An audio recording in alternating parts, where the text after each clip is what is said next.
Most developers think the hard part of payments is getting checkout to work. In this video, I'm going to explain payment architecture. I will cover the difference between payment processors and merchant of record providers, how money flow is different from responsibility flow, how webhooks should be handled, why entitlements need their own model, and how to compare providers. Let's start with the smallest version of the system.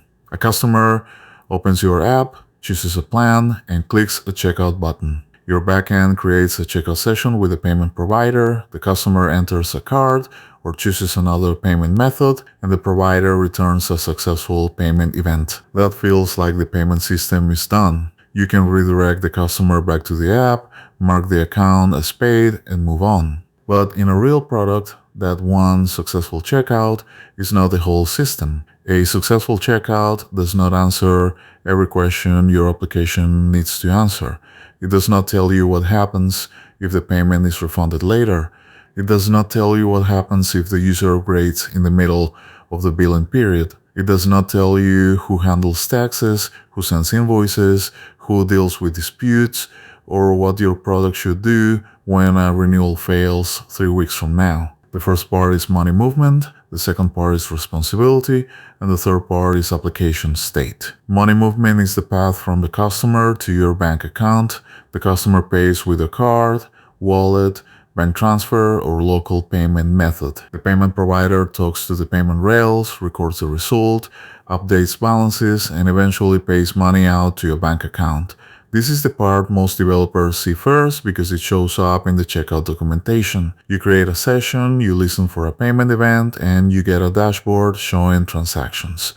Responsibility is a different question. Responsibility asks who is the seller for the transaction, who calculates and remits taxes, who issues invoices, who handles refunds, who deals with disputes, and who owns the customer relationship for the sale. A payment processor helps you accept payments.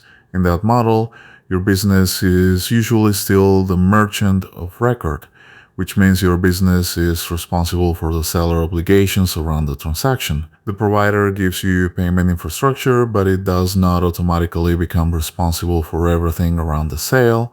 A merchant of record provider changes that boundary.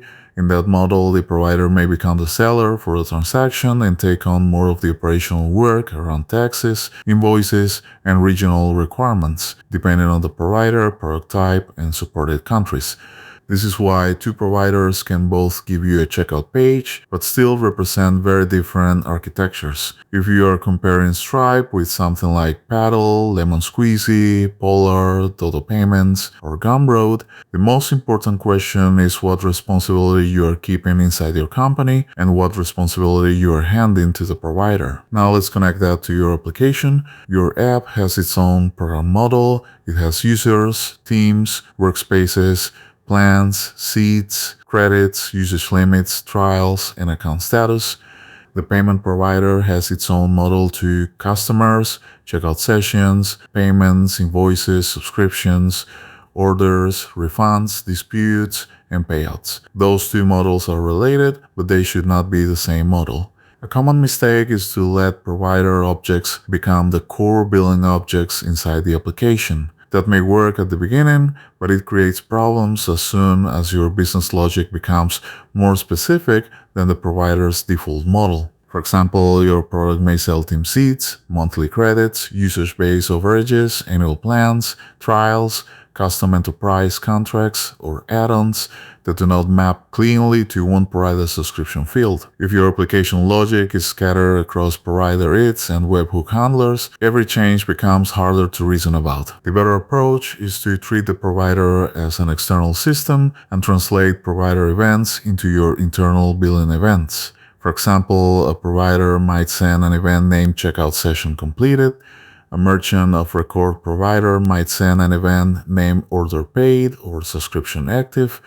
Those event names are different, but inside your product they may all become an internal event like payment succeeded, subscription started, or entitlement grant requested. That internal event should use your product language, not the provider's vocabulary. This is the same reason you would not design your entire user model around one authentication provider's role response. You store the external IDs you need, but your product still owns the user record, the workspace record, and the permissions model. Now let's talk about webhooks, because this is where a lot of payment bugs actually start. A webhook is an external message from the provider to your backend. It tells your system that something happened, but it is not the same thing as a direct command to unlock a feature. Webhooks can arrive late, arrive more than once, arrive out of order, or arrive after someone changed something manually in the provider dashboard. A webhook endpoint can fail because your server is down, the deployment is in progress, the database is unavailable, or the provider retries after a timeout.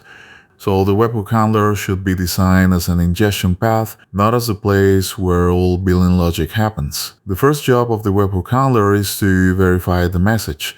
That usually means checking the provider's signature and rejecting events that are not authentic. The second job is to store the raw event completely. If something goes wrong later, you need to know what the provider actually sent and when your system received it. The third job is idempotency. If the same provider event arrives twice, your system should not create two subscriptions, grant double credits, or send two receipts. The simplest starting point is to store the provider event ID and process each event once. The fourth job is mapping. Your system has to connect the provider customer, checkout session, subscription, order, or invoice to an internal account, workspace, or organization. The fifth job is to enqueue internal work. Instead of doing every state change inside the HTTP webhook request, the handler can record the event and hand the work to an internal processor. That internal processor can update billing state and retry safely when something fails.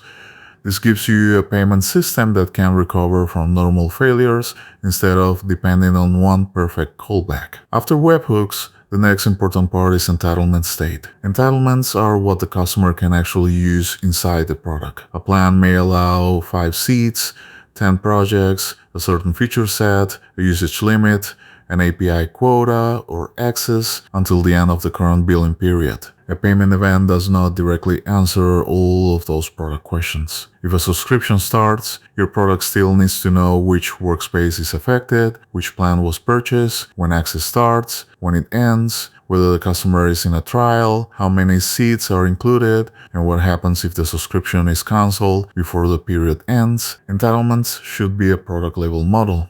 Your root, background jobs, and UI should usually ask your own entitlement system whether an account can use a feature.